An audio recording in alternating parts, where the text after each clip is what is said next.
Mina olen Jüri. Tere, mina olen Veronika. Alustame Eesti rahvuslaste ja konservatiivide taskuhäälinguga rahva nimel. Oma esimesse saatesse oleme kutsunud Eesti rahvuslaste ja konservatiivide esimehe Silver Kuusiku. Tere, Silver! Tere Veronika, tere Jüri ja tere head vaatajad! No nii, võtame siis, alustame kohe siit suure hooga. Erakond on uus. Erakonna loomise lugu, kuidas see siis niimoodi alguses sai, et praegu hetkel on hoog on teil suur sees, meil siis ühesõnaga ja populaarsus ka nagu kasvab. Mis on selle valemi taga? No tõepoolest, 11. juuni oli ju päev, mis ajakirjanduses sai endale väljendi pikkade nugade öö ja selle pikkade nugade öö üks peamisi resultaate Eesti poliitika jaoks oli siis see, et mitmed tuntud nimed arvati Eesti Konservatiivse Rahvaerakonna juhatusest välja ja arvati nad ka erakonnast välja ja selle väljaarvamise tagajärjel tõusis õhku õige palju konservatiive. Ja need konservatiivid said mõni päev hiljem kokku ja otsustati, et nii ei saa, need on aatelised inimesed ja loodi või esialgu algatati mõte, et teeme uue erakonna ja tõepoolest augusti alguses, see siis ka äriregistris, see nii-öelda eesmärk täitus ehk et saadi kokku 500 erakonna loomiseks vajalikku liiget.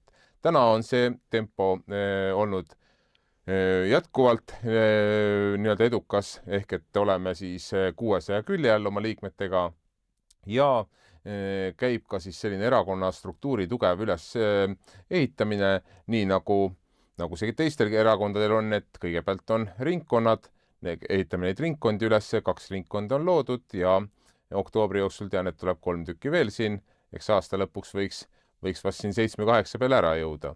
Ja ringkondade all on siis osakonnad ehk et need on siis nagu omavalitsuste põhised ja nendest osakondadest on siis olemas juba 24 tänaseks. Ja neid tuleb ka pidevalt juurde. Et tempo on hea, mõtlemine on harmooniline ja sellist, ütleme siis niimoodi, et kärsahaisu mitte kusagilt tunda ei ole. Ühesõnaga, et kellel veel huvi ja soovi erakonnaga liituda veel seda kõik. Ja veel on ruumi, jah. Veel on ruumi. Ei ole veel täis. Ei, veel ei ole täis, jah. Ja praegu on tasuta liitumine ka. Jah, just, et selle eest ei võta. Kuulates sinu juttu tundub, et selle uue erakonna loomine ikka paras suur töö. Et miks on vaja või miks oli vaja uut erakonda, et miks mitte liituda mõne juba olemasolevaga? Ja, eks siin tuleb minna võib-olla siis tagasi selliste juurpõhjuste juurde ehk et miks tõusis korraga õhku õige palju, ma kasutan sellist mesilase sülemi terminit, et tõusis õhku. Tegelikult jäid nad kõik maa peale, aga et otsustasid lihtsalt oma poliitilise valiku selliselt teha, et ühesõnaga tundub, et oli tekkinud nõudlus siis sellise viisaka poliitilise jõu vastu, mis kannaks endast siis ka selliseid nii-öelda austavaid või üksteist austavat suhtumist ja retoorikat ja see oli siis see peamine põhjus, miks otsustati, et uus poliitiline jõud peab tekkima. Väga palju on ju küsitud seda, et millised on erinevused näiteks võrreldes EKRE ja Isamaaga. Siis tõepoolest me käsitleme enda jaoks EKRE-t ja Isamaad kõige lähemate selliste potentsiaalsete liitlastena. Esialgu võib-olla need suhted vajavad siin ja seal võib-olla natuke silumist, aga usun, et küll nad ära paranevad, et kui aade ja tahtmine on paigas, et siis on ka kõik muu saab nii-öelda jooksma.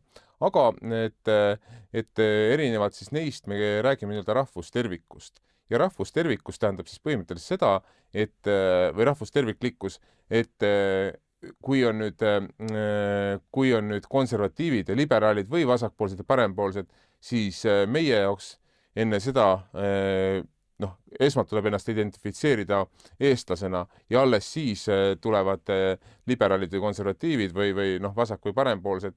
Nii et see on, ütleme siis selline üks peamisi erinevusi. Loomulikult on erinevused ka siis selles nii-öelda immigratsioonis, näiteks meie räägime immigratsiooni puhul ikkagi nullsaldost, noh, näiteks Isamaa räägib immigratsioonis kontrollitud immigratsioonist. Noh, seda, et kui hästi ta või halvasti ta kontrollitud on, ma usun, me tajume igaüks siin tänavapildis, eriti suurlinnades Tallinnas, Tartus, kus me seda kontrollitud nii-öelda immigratsiooni näeme. Nii et sisuliselt nagu selline üsna sisutühi väljend. Noh, siis me räägime tugevalt loodushoiust, et mida ei Isamaa ega EKRE pole enda programmis väga või ülemäära hästi sõnastanud, nii et ka sellistest kontrollitud nii-öelda raiemahtudest ja sellistest reguleeritud loodushoiust, et ütleme, meie oleme oma programmis julgenud sellega selgelt välja sõnastada. Veel räägime siis sellisest üksteist austavast suhtumisest, ehk et me ei lähe nii-öelda selle koha peale, kus siis kõikide teiste erakondade valijad, et me peaks neid kuidagi nagu rumalateks või veel hullem mingisuguseks muuks selliseks negatiivse tooniga, et hakkaks neid kuidagi nimetama. See, kui mõni inimene või mõni perekond otsustab valida mõnda teist erakonda, siis sellepärast ei ole ta kindlasti mitte rumal või kuidagipidi ühiskonna jaoks nii-öelda vähem kõlbulik. Siis on see meie tegemata töö ja meie asi selgitada talle, mis on meie maailmavaade ja miks on see oluline. Ühesõnaga, tegemist on selliste rahvalähedase erakonnaga, nagu ma aru saan, et ennekõike nüüd võetakse nagu luubi alla ka inimeste soovid ja inimeste see elukvaliteet siin Eesti Vabariigis. See on kindlasti hästi olulisel kohal jah, et me tahame rõhku pöörata ka sellele, et väljaspool Tallinnat, väljaspool Tartut käib ka elu ja õnneks veel käib elu ja loomulikult ei ole viimased valitsused ülemäära vaeva näinud, et nendel inimestel see elu seal maapiirkondades väga hästi läheks ja on ju Eestimaal piirkonnad, mida me kutsume täitsa ääremaaks ja need ääremaad on ikkagi väga õnnetus seisus. Ida-Virumaa või alumine ots Võrumaast või Valgamaast, et kus inimesed ikkagi elavad suures vaesuses. Ma usun, me saate teises pooles tuleme vist selle poole veel tagasi või selle juurde tagasi, et siis saame seda kohta seal all rääkida. Just. Aga räägi lähemalt, et mis on erakonna nii-öelda lähemad eesmärgid, mis on nii-öelda need kaugemad eesmärgid, et millega kohe pihta hakkame ja kuhu soovime siis jõuda? See on hea küsimus, nii nagu võib-olla käsitööringil on eesmärk teha mõni ilus tikand või siis mõni kudum, kampsun või sallikene, või mõnel heategevusorganisatsioonil on eesmärk head teha, koguda ühe või teise asja jaoks head, siis ühe erakonna eesmärk on loomulikult valimised, on oma maailmavaate täiustamine, kehtestamine, valijate usalduse võitmine, selle täitmine, valijabaasi kasvatamine ja võimu omamine. Ja loomulikult Eesti seadustega on sellised paika pandud, et meil toimuvad siis regulaarsed valimised, nii et järgmisel aastal on juba siis valimised tulemas, kohalikud omavalitsusvalimised kõikides Eesti valdades, linnades, valitakse uued linnapead ja vallavanemad ja valitakse ka uued volikogud ja nendel volikogu valimistel tahame siis olla maksimaalselt edukad. Ma siinkohal võtaksin teema üles sellise nagu, et valimine küll, aga ütleme, et praegused inimesed on pettunud selles, mida on valitud, mida neile on lubatud, eks ole, ja mida tegelikult nagu tehti.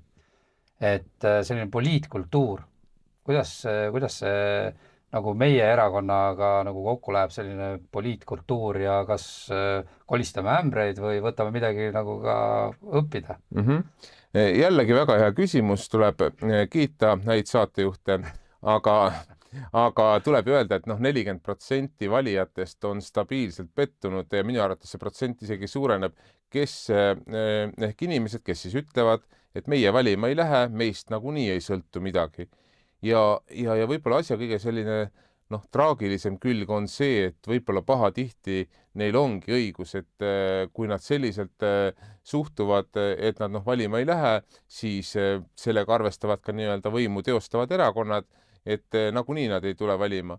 Ja siis see tekitab ka sellise võib-olla mugavuse, kus enne valimisi erakonnad ei lähe mitte sellisesse debatti, et ei hakata rääkima siin näiteks majandusest, ülemäära või julgeolekust, vaid minnakse siis sellise lihtsama vastupanu teed, ehk et lihtsalt vastandutakse. Et noh, ma ei tea, Reform vastandub EKRE-ga või noh, Isamaa seal sotsidega või noh, niimoodi, et see tekitakse selline vastandumine ja noh, loomulikult ega inimestel ju usaldus sellise kempluse vastu kaob. Ma arvan, et Eesti inimene vääriks seda, et nendele räägitakse nii-öelda asjad ka korrektselt lahti. Ja noh, siis on huvitavam kuulata debatte, milles on erinevad argumendid. Aga et selline vastandumine, noh, ma ei oska ütelda, et me seda nagu heaks nii-öelda näiteks ei pea ja noh, erinevalt võib-olla siis sellistest teistest erakondadest, meie oleme ka selgelt kokku leppinud, me ei hakka välistama koostööd mitte kellegiga. Ma rõhutan välistama, mõnega on see võib-olla raskem või keerulisem, aga mitte mingit välistamist ei saa olla. Sellepärast, et kõikide erakondade taga, kes on kas või ühe hääle saanud, ka see üks on nii-öelda maksumaksja. No loomulikult nii pikantset näidet ei ole, on olemas ju sellised, noh, meil on nüüdseks on 13 erakonda, kõikide nende erakondade taga on inimesed, kes on andnud oma hääle just sellele erakonnale. Ja kui öelda, et noh, nagu meil siin eelmine peaminister, üks naisterahvas oli, proua Kallas, tema kasutas seda väljendit, et tema selle erakonnaga koostööd ei tee. Ja nüüd selle erakonna valinud inimesed, kõik need tunnevad siis, et nemad järgmised 4 aastat või nii kaua, kui siis see proua teostab siis võimu, nemad on siis nagu kõrvale jäetud ühiskonna osa. No me oleme rääkinud seda mõtet, et kui nüüd inimene tunneb, et ta on kõrvale jäetud riigielust, ehk et noh, tema valikuga koostööd ei tehta, siis võiks ju olla ka see eelis, et näiteks riik siis makse ka ei küsi tema käest. Et see oleks nagu siuke aus kaup, et noh, hea küll, me sinu huve ja vajadusi me ei taha kuulata, aga et noh, siis justkui siin need õigused ja kohustused käivad käsikäes. Minnes nüüd siis päevapoliitika juurde, mida arvab meie erakond maksude tõstmisest, sellest nii-öelda maksufestivalist või maksurallist, mida siis nüüd juba kavandatakse ja mida tegelikult ollakse juba praegusel hetkel ka ellu viimas?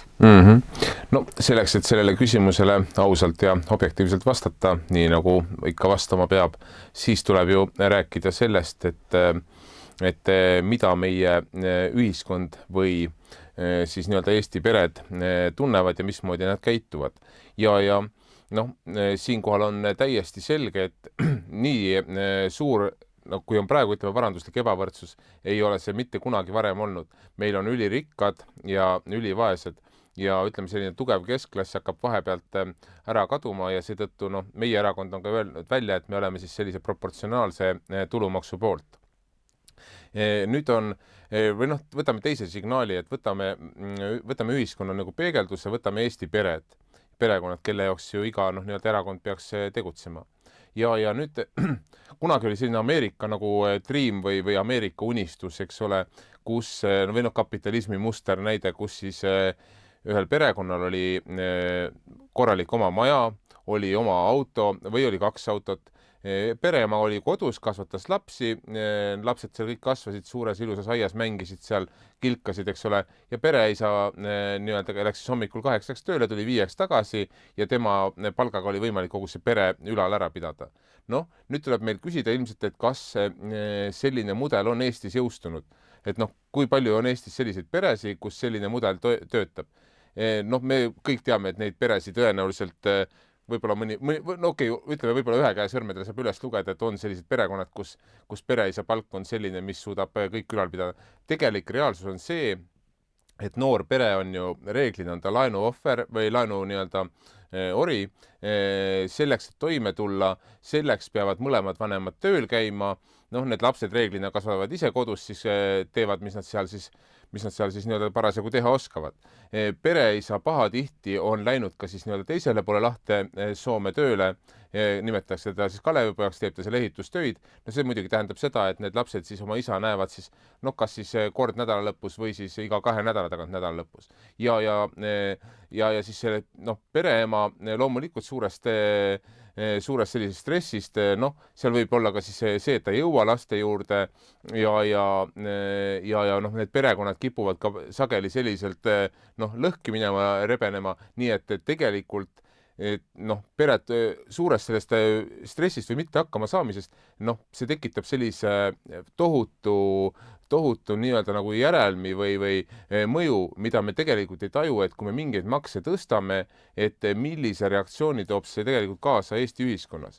Täna ma väidan selle sama asja põhjal, et need pered täna enam toime ei tule, meil ei ole võimalik nendele rohkem maksukoormust panna, sellepärast, et nad lihtsalt, nad ei suuda täna enam peret toita. Vaatame seda sündimust siinkohas. Rekordmadalad numbrid järjest ja järjest sünnivad uued rekordid ja need rekordid on kahjuks ülikurvad, ehk et Eestimaale, Eesti peredesse sünnib üha vähem ja vähem lapsi. See viitab veel kord seda, et inimeste majanduslik ebakindlus on ülikõrge, lapsi ei julgeta teha. Või vaatame teist kohta, vaatame, kui palju eestlasi pühivad taas jalgalt Eestimaa tolmu. Minnakse Portugali, minnakse Soome, minnakse Hispaaniasse, kolitakse lihtsalt ära, jäetakse see riik maha ja millise poliitiku unistus saab see olla. Või vaatame ettevõtlust, kui paljud ettevõtted sulevad uksi, ega neid ei suleta sellepärast, et ettevõtja ei viitsi enam ettevõtmist või ettevõtlust nii-öelda teostada, need suletakse sellepärast, et maksukoormus on sedavõrd kõrge, et ei tulda kohustuse täitmisega enam toime. Just, kui kliente jääb vähemaks, kaupa ei suudeta piisavas koguses müüa, kasum kaob ära, siis absoluutselt ei ole majanduslikult otstarbekas ettevõtlusega enam tegeleda. Ja kahjuks on selline nii-öelda allakäiguspiraal, kus me välja ei saa, eriti kui see maksukoormus veel tõuseb, ehk inimesed tarbivad veel vähem.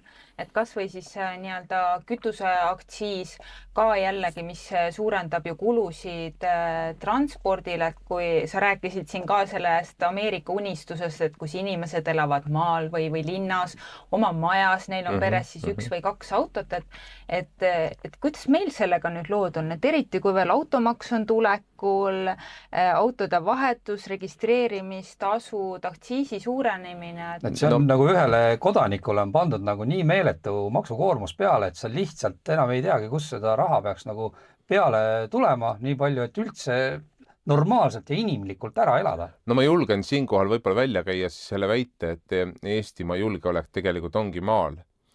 Selles mõttes, et kui inimene on hajutatud, siis on ta ka mis tahes katastroofilises olukorras oluliselt raskemini haavatav. Kui inimene on tihedas asumis koos, siis loomulikult on ta kergemini ka vaenlasele nii-öelda kättesaadav või mõjutatav. Ja paraku selline auto või ütleme, selline maksustamine sunnib siis inimesi jätma oma kodud, ma pean silmas siis nüüd maakodusi, talusi, ma ei tea, peenramaid ja põllumaid maha ja kolima siis samamoodi kuhugi paneeli nii-öelda servale, kortermajja, et ütleme, linnas on veel võimalik ilma autota toime tulla, et liikuda bussiga ja nii edasi, aga et see peaks olema siis diferentseeritud selgelt, et maainimene jääks nii-öelda ikkagi eraldi. Kõik need viimased valitsused on ju selgelt maaelu nii-öelda hävitavas suunas liikunud. Suleti poed, suleti postkontorid, kui koolid, lasteaiad ka ära kaovad, loomulikult perekond, kes maal elab, tahab, et tema laps saaks ka selle vähemalt baashariduse kätte ja loomulikult on ta selleks autot vaja, kuna ühistranspordivõrgustikku selliselt ei ole. Tal tuleb võib-olla sõita seal teinekord mitukümmend kilomeetrit niimoodi maha, et see laps sinna kooli jõuaks, et päris pisikesi ei saada kuhugi bussijaama ka, et mine kõnni läbi pimeda metsa kuhugi teadmata suunas, et ühesõnaga seesama automaks ja see kõrgem nii-öelda kütuseaktsiis tegelikult viib ta jälle selle kohani, mis kõige rohkem pigistab seda maainimest. Aga nüüd ma korraks võtaksin veel sellise mõtte juurde, et kui nüüd need maksud ja asjad on, kas on ka mingisugust lahendust nendele, on siis kust leida seda tuluallikat, et katta neid riigi kulusid? No siin on tegelikult ütleme 2-3 võib-olla isegi sellist suuremat mõtet, mida meie erakond kindlasti toetab. Üks on siis see pankade kasumi maksustamine ja tõepoolest võtame 2 Eesti suurimat panka ja võtame eelmise näite, oleks nad siis Eesti pangad ehk tegelikult Rootsi pangad, mis Eestis tegutsevad, Swedbank ja SEB, mis siis viisid eelmisel aastal välja puhast kasumit nüüd 617 miljonit. See on 2 panga kasum kokku ja see on maksustamata kujul läheb siit riigist lihtsalt välja. See on see raha, mida Eesti inimesed on tegelikult tootnud, mida Eesti inimesed mitte kunagi enam ei näe. See on maksustamata kujul. Ja nüüd, kui me räägime sellest siinkohal siis sellisest nagu, ütleme, variantidest või mõtetest, näiteks meie vennasvabariik, ma pean nüüd silmas Leedut, maksustas pangad ära, nende riigikassasse 157 miljonit tuli eelmisel aastal, et see on suur ja priske raha, mille eest on võimalik riiki arendada ja ehitada. Ja siin me otsisime ju õpetajate palkade jaoks raha taga ja kõik, eks ole, et meie need ametnikud, kes tõesti ja need inimesed, kes tõesti igapäevaselt teevad seda tänuväärset tööd, eks ole, politseinikud, päästeametid ja õpetajad, nende jaoks palkasid, näete, on olemas tegelikult see võimalus, kust miski pärast seda julgelt ette võtta, et teine võib-olla selline kriisi ja täiesti mõistlik mõte on siis see, et vaadata üle oma kulutused. Kas meil on seda Rail Balticut vaja, kas meil on selle tarvis vaja inimesed oma kodudest välja tõsta, et saaks see raudtee maha tõmmatud sinna. Ka pole siin ju teada, et kas meil õnnestub see projekt üldse kunagi lõpuni viia, mida lätlased siis nii-öelda. Antud hetkel minu arust Lätis vist seisabki kogu projekt, et nemad ei olegi huvitatud. Just. Arusaadavalt lätlasel, ütleme, võiks Varssavisse või Berliini või kuhugi niimoodi see sõidusoov olla, aga kindlasti ei taha valdavalt ei taha lätlane Riiast küll Pärnusse hakata sõitma, et seda pidi on nagu seda suunda raske ette kujutada, et lätlasel peaks olema kriisi ajal huvi hakata endast põhja poole nii-öelda või Riiast põhja poole raudteed ehitama. See ei kõla veenvalt. Ühesõnaga, siin on nagu, mis me järelduse võime teha, on tehtud mitmeid selliseid kiirustatud otsuseid, mida oleks võinud natukene kaaluda, mida oleks võinud nagu vaadata, kus saaks tõmmata, mitte koormata, eks ole, siis meie oma inimesi, kes tegelikult on need, kes seda riiki ülal peavad.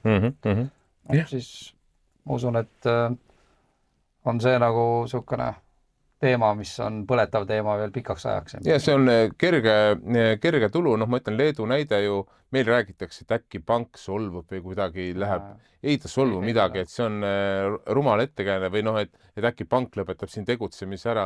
Ei nad lõpeta midagi, et nendel on nii suur portfell siin, et loomulikult, et see on nüüd see mõte, mida me kindlasti kavatseme edaspidi ka, ütleme, kasutama hakata ja panga kasum on täiesti mõistlik niimoodi variant.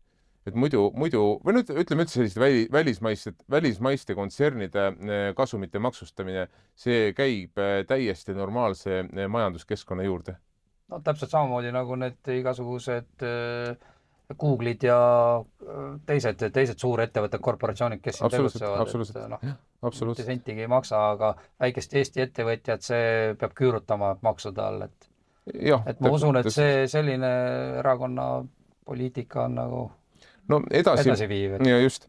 Ja ütleme võib-olla kolmas selline koht, kui siin maksude juures korraks peatuda, siis võib-olla selline riigiaparaat ja selle nii-öelda riigiaparaati ülesehitus, et maailmas on näiteks rohkem kui 450 linna, mis on suuremad kui rahvaarvult kui nüüd terve Eesti riik. Et kui me nüüd kujutame ette, et meil on siin ligemale 80 omavalitsust, 101 Riigikogu liiget, 14 ministeeriumi, ja siis rohkem kui 130 000 sellist avaliku sektori töötajat, siis selleks, et ülal pidada 1,3 miljonit inimest, et siis me tegelikult saame aru, et ega meie riik võib-olla igas kohas ülitõhusalt nüüd ei majanda. Just. Ja kahjuks peab ütlema, et mis siis, et eestlaste arv langeb ja mis siis, et rahva arv langeb, siis ametnike arv kahjuks tõuseb. Nii et see on võib-olla selline paradoksaalne nii-öelda näide, aga et meil võetakse tööle rida või järjest uusi ametnikke, et kelle palgad ei ole mitte kõige väiksemad. Ei ole, just. Ja loomulikult see aparaat vajab ülalpidamiseks nii-öelda kulusi, neid inimesi, kes reaalselt väärtust toodaks, neid jääb järjest vähemaks. Me olemegi täna selles faasis, kus võib-olla Eesti kohta saab öelda, et me oleme vananeva ühiskonnaga riik ja võib-olla siin nii sina kui Veronika kui ka ma ise, me peame võib-olla olema tegelikult täna mures sellepärast, et kust meie oma pensioni saame või kuidas me hakkame elama või siis, kui me sellesse ikka jõuame? No mina oleksin mures juba praeguste pensionäride pärast, et tegelikult kui me hakkame nüüd võtma, et siin on ka nendele maks pensionile peale pandud ja tulemas või plaanitakse, eks ole, inimesed, kes on juba sotsiaalmaksu maksnud ja oma tööaja jooksul, eks ole, nüüd me maksustame neid jälle topelt nagu, et see on natukene nagu jälle paigast ära asi. Siinkohal me teeksime väikse pausi ja jätkame kohe põnevate teemadega.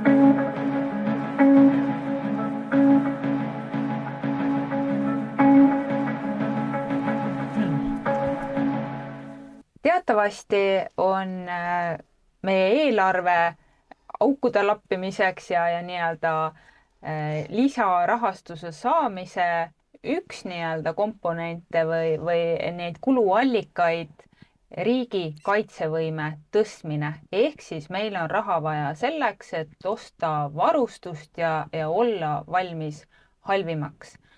Et kuidas praegu reaalne olukord on, et kas meil on olemas reaalselt ka need inimesed, kes siis selle relva kätte võtavad ja see väljaõppe, et nad suudaks meie riiki kaitsta, kui olukord nõuab? No küllap tuleb siin rääkida sellest, et tõepoolest valitsus oma maksutõuse, praegune valitsus oma kõiki maksutõuse põhjendabki olukorraga Ukrainas. Osati on see kindlasti mõistetav, aga tuleb vaadata ka siis võib-olla teisi rinderiike, kes ütleme siis nagu, kes siis sellesse tsooni jäävad, et nende majandustel kipub kuidagi paremini minema niimoodi, et Eurostati andmetel on Eesti jällegi kuidagi kõige õnnetumasse seisu jäänud.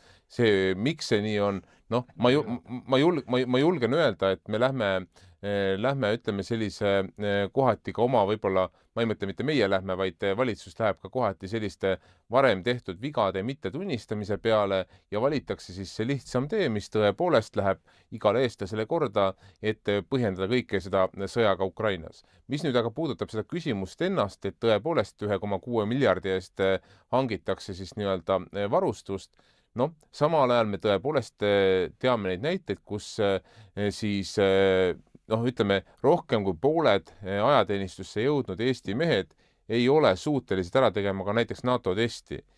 Teame ka veel ekstreemseid näiteid, kus siin Kuperjanovi pataljonis on teada juhtumeid, kus siis mõned ajateenijad on kaevanud ka siis oma ohvitseri kohtusse selle eest, et ta on kasutanud mingit ebatsensuurset väljendit või siis sõna, mis siis on seda õrna hingega ajateenijate kuidagi haavanud või solvanud.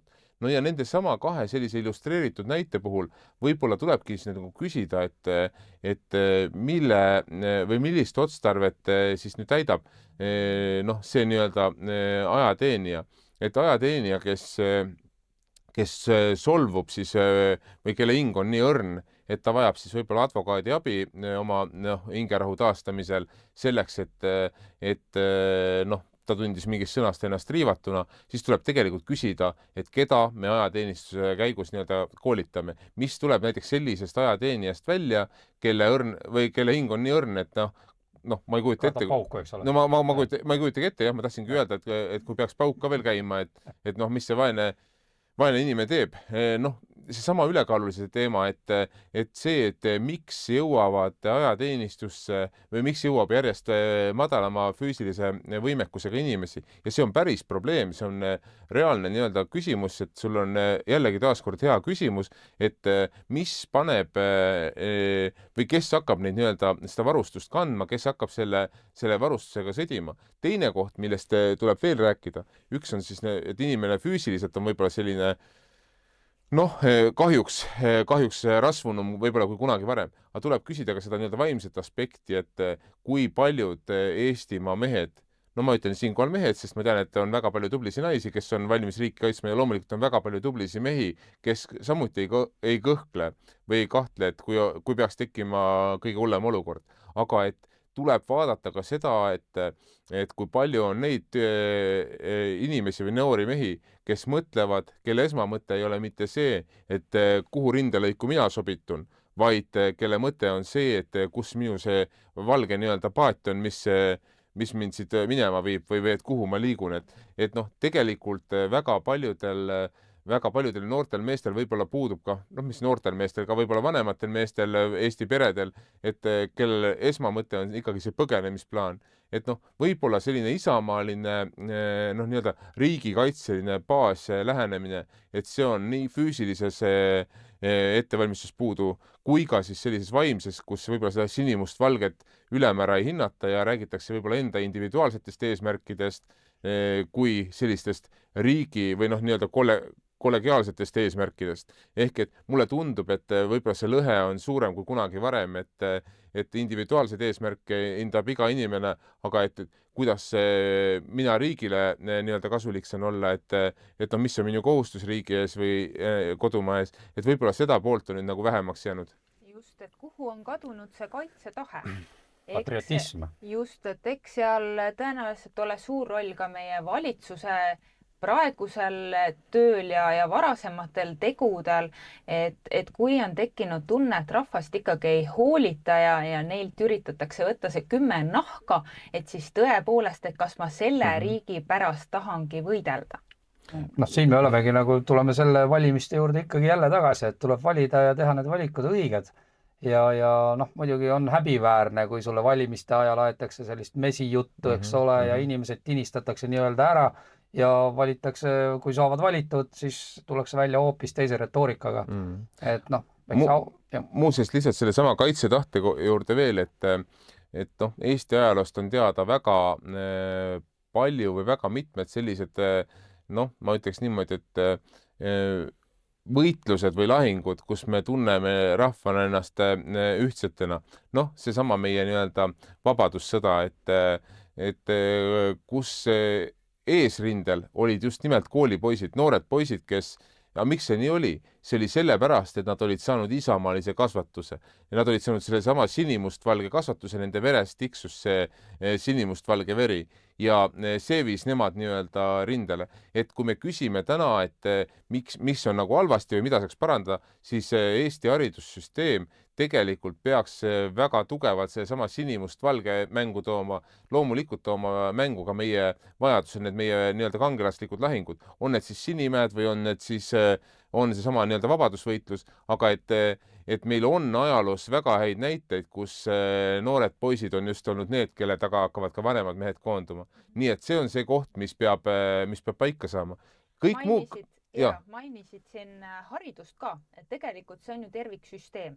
Et kus see kaitsetahe ja võitlusvaim ka tekib, et üks on see kodu, aga teine on ka koolisüsteem, nii nagu sa mainisid ajalootunde, et rääkida tõepoolest nendest lahingutest, aga võib-olla ka seal see nii-öelda siis teine pool, kus meil näiteks kehalise kasvatuse tundides, et mida me seal teeme ja kui palju neid on.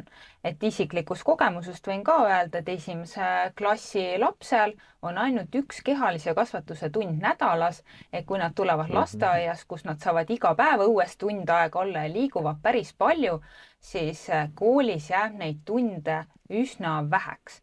Et kui see ka sinna juurde panna, nii nagu sa enne mainisid, et circa juba pooled ajateenistusse jõudvad mehed on ülekaalus, siis ka laste puhul on ju see probleem, et juba kolmandik esimesse klassi minevatest lastest on ülekaalulised, nad ei liigu piisavalt ja sealt tuleb ka siis see koht, et kus tõesti neil ei olegi seda valmisolekut nii füüsiliselt kui ka vaimselt panustada nii palju, kui meie seda vajaks. Ja no eks seda kõike tuleb ju komplektis vaadata, nii nagu tegelikult inimese areng ei hakka pihta mitte esimesse klassi minekust, vaid hakkab pihta õige varajasest noorusest ja noh, kui meie siin heade saatejuhtidega võib-olla olime ühe vanuseklassi inimesed, et olime noored, siis oli meil võimalik võib-olla maatööd teha, meil oli võimalik füüsilist tööd teha ja me liikusime rohkem kindlasti. No meil ei olnud võib-olla selliseid neid noh, nii-öelda ekraane, mis oleks meid siis paelunud kuidagi sinna taha, et ja no liikumine oli ikkagi, isegi ka linnalapsel oli noh, peitus ja trifaa ja noh, väljas liikumine, see oli täiesti normaalne. Siis tänane inimene ju tegelikult eks ta on sinna ekraani taha üha rohkem nii-öelda aheldatud, kui vanemaid ei ole kodus, kes nii-öelda jälgiks lapse tegemisi. Loomulikult sel lapsel on ka turvalisem, et ta istubki selle ekraani taga ja harib ennast ise siis, mis ta sealt leiab. Ja selle käigus on täiesti selge, et inimese füüsiline võimekus, füüsilised võimed langevad, nad ei arene kuidagipidi, noh, tema selline suutlikkus ja tahtejõud jäävad madalamaks, sellepärast, et tal ei olegi tahet oma mugavat ekraani ära panna ja järsku hakata liigutama.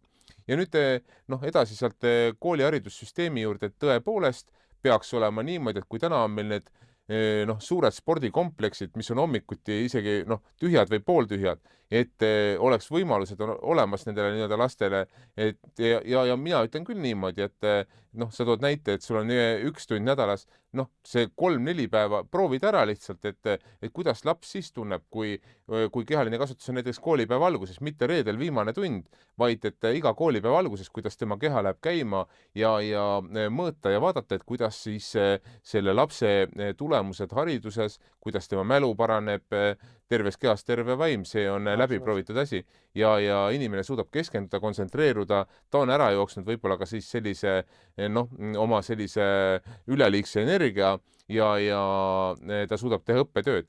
Ja ma arvan, et see test tooks nii-öelda edu, et me peame rõhku pöörama inimeste füüsilisele võimekusele, siis on haigusi vähem, siis on kurtmist vähem, inimene ütleme, tervelt elatud aastate hulk kasvab. Mitte ainult ajateenistuse puhul, vaid ka perede nii-öelda, või jõudes pereloomise ikka, on vaja, et inimene oleks terve, ka tööl käiv inimene peab olema terve ja mida pikem on see tööl käiva inimese nii-öelda eluiga või ütleme, tervelt elatud aastate arv, siis seda väiksem on koormus ka sotsiaalsüsteemile, haiglatele, arstiabile ja nii edasi, et see kõik on korrelatsioonis. Inimese kett on või inimese elutee ongi üks kett, kus iga eelmine lüli on järgmise lüliga seotud. Absoluutselt. Just, et tervislikud eluviisid ja süsteemne inimese arendamine nii-öelda igas eluetapis ja nende võimaluste loomine on tegelikult ju riigi töö ju. Ja, ma ütlen, meil ei maksa importida sisse mingeid läänelikke läbiproovimata asju, väärtusi, tõekspidamisi. Meil oli aeg, kus me päris hästi saime siin toimetatud, kus Eesti pere oli tugev, kus Eestis peres kasvavanud laps oli korraliku sellise väärtuspõhise ülesehitusega, et kus teda sai hinnata tõepoolest tugevaks maailma nii-öelda kodanikuks. Nõrk perekond sünnitab nõrka kogukonda, nõrk kogukond sünnitab nõrga nii-öelda riigi ja tugev perekond sünnitab tugeva kogukonna, tugeva omavalitsuse, tugeva riigi, et see kõik on täpselt seoses. Siin ei saa öelda, et sellega me ei tegele, see ei ole hetkel oluline. Et inimese arengut tuleb vaadata tervikuna, kogukonna arengut tuleb vaadata ühe inimese lõikes. Ühesõnaga, ma saan aru, et meie erakonnal plaanid on selged, milliseid problemaatilisi kohtasid ja mida tuleb teha ja kuhu tuleb panna nii-öelda tähelepanu suunata, et asi saaks tehtud. Üks asi, mida ma tahaksin veel puudutada siin saates, on meie võõrkeele elanikkond, vabandust, et kas meil nende suhtes on millised plaanid, vaated, et neid on ka siin päris palju, nii Ida-Eesti kui kõige mujal. Kõigepealt on niimoodi, et immigratsioonis oleme täielikult nulli pooldajad selles suhtes, et kui me vaatame tänavapilti, siis me saame ka siit nii-öelda indikaatori, et kas need 10 või kui mitte 100 miljonid see 30 viimase aasta jooksul, et kas need on toonud soovitud edu, et kas me elame siis eestikeelses nii-öelda kultuuriruumis, siis tegelikult on see asi läinud hoopistükkis hullemaks. Loomulikult oma mõju oli siis sellele, et mingi aja oli ka siis ütleme selline, ma ei oska öelda, see on kaastunde migratsioon või kuidas seda nimetada, et kus me siis uskusime, et kõik üle piiri tulijad, kellel ei olnud ühtegi dokumenti, mitte midagi esitada, väitsid, et nad on Ukrainast nii-öelda sellest konfliktpiirkonnast pärit ja et nad tahavad siin elamisluba. Me võtsime nad heasüdamlikult kõik vastu, aga ega tegelikult puudus kontroll, et noh, ja lõunapiir on tänaseni nii-öelda kontrollita, et kes tulevad, noh, nad väidavad, ühtegi dokumenti ei ole ja noh, mis seda tulemit me tegelikult näeme ja tajume kõik väga hästi, mis tegelikult siis noh, kõiki Eestimaa peresi puudutab, et noh, ma pigem ütlen, et 30 aastat tagasi võib-olla oli kohati olukord noh, mingis kohas nii-öelda paremgi, et noh, täna Tallinnas seal ilma vene keeleta enam hakkama ei saagi, et on väga palju teenindus, ka noh, ütleme, kui sa lähed näiteks hotelli või niimoodi ja kui üks slaavi tütarlaps ikkagi küsib su käest, sa pead talle ikkagi vene keeles vastama. Eesti keeles ta ei pruugi aru saada sinust. Ja ühesõnaga põhimõte on see, et Eestimaa jäägu ikkagi eestlastele, et siis ma mõtlen nagu päris nagu füüsiline, et no iga Eesti erakond, mitte ainult meie, aga et iga Eesti erakond peaks olema üles ehitatud ikkagi keele, kultuuri ja siinse rahva kaitsmisele ja siis alles kõik muu, siis kõik muu, mida meie põhiseadus meilt ei nõua. Et oma inimesed saavad ilusti hakkama ja siis vaatame, et avame alles teistele. Ma saan aru, et Eesti rahvuslaste konservatiivide esmane eesmärk on ikkagi Eesti rahva säilitamine, Eesti kultuuri ja keele säilitamine ja meie püüame siis omalt poolt kõik teha selleks, et see nii ka läheks. Väga ilusti kokku võetud. Saateaeg hakkabki jõudma lõpule. Kui nüüd kellelgi tekkis küsimus meie erakonna esimehele Silverile või sooviks kaasa rääkida mingitel teistel teemadel, kas esitada ka ideid, ettepanekuid, keda kutsuda saatesse, olete teretulnud, kirjutage meile stuudio@eerk.ee. Ootame teie küsimusi, mõtteid, ettepanekuid. Aitäh, Silver, et tulid meile saatesse, jagasid, millega meie erakond, uus erakond siis tegeleb, mis on need eesmärgid, soovid, kuhu tahame jõuda ja palju siis edu meile ja muidugi ka kõikidele headele Eesti inimestele. Aitäh kuulamast! Omalt poolt lisan veel nii palju, et sellesse meie YouTube kanalist leiate infot, leiate sotsiaalmeediast infot ja siin kanalis hakkamegi tegema erinevaid saateid erinevate saatejuhtidega ja erinevate põlevate külalistega, nii oma tavainimestega tänavat kui ka siis poliitikutega meie erakonnast. Aitäh sulle, Silver, kui on veel soovi pöörduda inimeste poole, palun, et no ma kasutan siis võimaluse ära, kui te juba selle võimaluse annate, et tegelikult kordan ka seda sama asja, et ei ole see riigi elu või heaolu ühes omavalitsuses või riigis sugugi mitte ühe erakonna selline tahtmine või soov, vaid see heaolu, et meie riigil läks hästi, peab pulbitsema meis igas ühes või see tahe, et meie riigil läks paremini, peab pulbitsema meis igas ühes ja kõik need inimesed, kellel see tahe on olemas ja tunnevad, et nad tahavad Eesti elu reaalselt paremaks muuta, need on siis ka oodatud meiega lahkesti liituma. Olete väga teretulnud, teie mõtted on teretulnud ja kinnitan, et teie arvamusi siis ka arvestatakse. Aitäh ja kohtumiseni! Aitäh!